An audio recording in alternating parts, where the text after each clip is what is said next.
Good Morning Business, French Tech.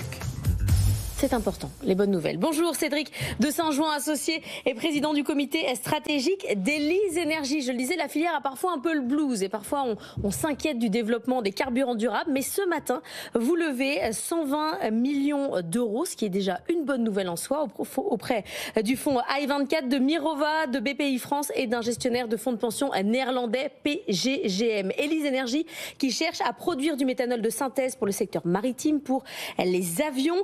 Première étape, là où vous en êtes aujourd'hui, on n'en est pas encore au développement pur et simple. Là, pour l'instant, on réfléchit, on étudie. C'est à ça que vont servir les 120 millions d'euros. Alors, les 120 millions d'euros ne vont pas servir à construire des usines de carburant durable. Elles vont servir à obtenir les autorisations pour construire ces usines. Les autorisations qui sont situées en France, on a deux projets. Le projet ECO, qui est un projet à Lac, qui va produire du carburant pour avions décarboné, et le projet EM Rhône, qui se situe dans la vallée de la Chimie au sud de Valence, qui va produire du e-méthanol, qui va servir à décarboner des produits, enfin des industries, dont l'industrie chimique et des carburants maritimes. Alors ça résonne beaucoup avec tout ce qu'on raconte ce matin, parce que vous me dites j'ai besoin de 120 millions d'euros pour développer, avoir des permis, développer le sujet. Donald Trump, il nous dit hier, en une semaine on va donner des permis pour faire du nucléaire. C'est trop long, c'est trop cher. C'est quoi le développement aujourd'hui de l'ensemble de la filière en Europe ? Le carburant durable, on en est au tout début du tout début. Il faut savoir que décarboner l'aviation, c'est le plus difficile qui soit. On sait produire de l'électricité, on sait décarboner l'électricité. On va utiliser cette électricité pour en faire de l'hydrogène, et avec cet hydrogène, on va faire des carburants durables. Alors, ce sont des gros projets, énormes projets. On parle de projets d'1 milliard, d'1,5 milliard. Ce sont des grosses quantités. On a besoin de grosses quantités, on a besoin de quantités d'électricité énormes. Donc, ce qu'on peut dire aujourd'hui, c'est quand même un message d'espoir, parce que l'hydrogène sont un peu à marée basse. C'est un peu compliqué, oui. C'est un peu compliqué. Il n'y a plus d'investissement, il n'y a plus d'incentives gouvernementaux, c'est un peu compliqué. C'est-à-dire que l'hydrogène nécessite beaucoup d'électricité et nécessite un changement des infrastructures. Faire ça dans un pas de temps très raisonnable et très rapide, ça va être compliqué.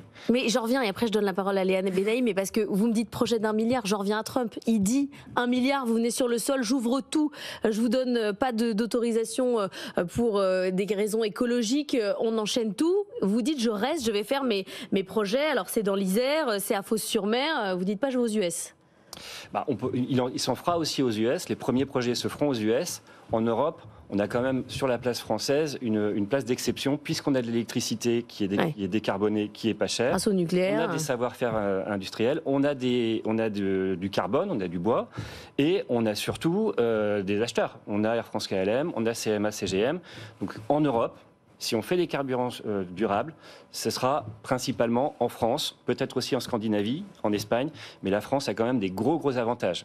Après, on a un problème réglementaire au niveau de l'Europe, c'est-à-dire qu'on a une concurrence internationale qui est très forte, et on a des contraintes réglementaires qui ne sont pas présentes aux États-Unis ou en Chine.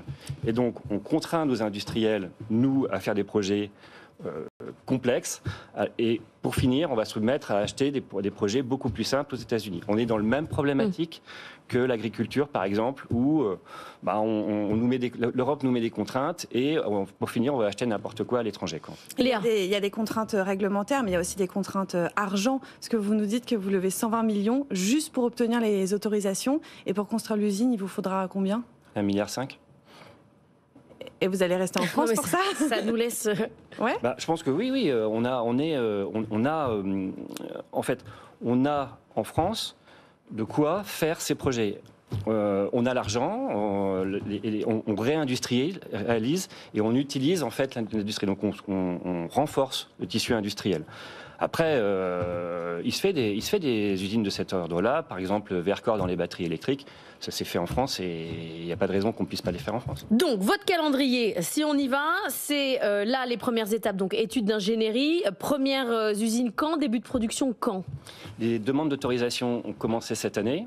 On va en faire d'autres l'année prochaine, en 2025. Obtention des autorisations en 2026, financement en 2026, et après, début du chantier en 2027, construction 2 ans, donc on va être autour de 2028-2030 pour produire ces... Et un avion qui vole en biocarbone, c'est quand 2030. Okay. Aujourd'hui, l'Europe a mis en place des mandats d'incorporation. Donc en 2030, les compagnies d'aviation doivent utiliser 5% de carburant renouvelable. Aujourd'hui, elles disent j'en ai pas assez, donc il faut m'en produire. Et aujourd'hui, on en fait à travers du bio, donc à travers des plantes, mais on en fait aussi à travers du donc à travers de l'électricité et de l'hydrogène. On peut faire 5% à travers le bio, mais après, il va falloir passer au I. Et les projets qu'on fait sont des projets, ce sont les premiers projets de cette catégorie. C'est quoi le secteur le plus difficile à décarboner? C'est l'aérien ou le transport maritime? L'aérien. L'aérien, on utilise le kérosène, qui est quand même une molécule très complexe. Dans le maritime, on utilise le méthanol, qui est une molécule beaucoup plus simple. Alors, puisqu'il manque quand même aujourd'hui du carburant vert, on voit des boîtes émerger sur le routage des bateaux, sur le routage des avions. Hier, on était avec Sirocco, la semaine dernière, on était avec Open Airlines. Les deux ont des promesses de décarbonation qui sont énormes. Open Airlines, ils disent on fait 7 fois mieux que les carburants durables. Comment vous voyez ces boîtes-là? Comme des concurrents, comme une complémentarité? C'est complémentaire en fait. La décarbonation de l'aviation à 2050, ça doit être de 70% pour les carburants, mais cette décarbonation ne se fera pas uniquement avec les carburants, se fera aussi en faisant des routages plus intelligents, donc en utilisant l'intelligence artificielle. Elle se fera aussi en baissant le poids des avions. Tout ça, ça va contribuer à décarboner un secteur qui est malheureusement en pleine expansion en fait.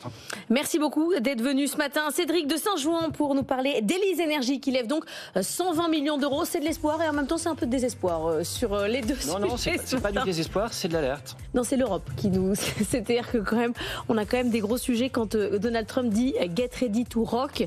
Ça va bouger quand même du côté européen. Je ne sais pas si on est prêt. En tout cas, on en parle ce matin avec l'ensemble de nos invités.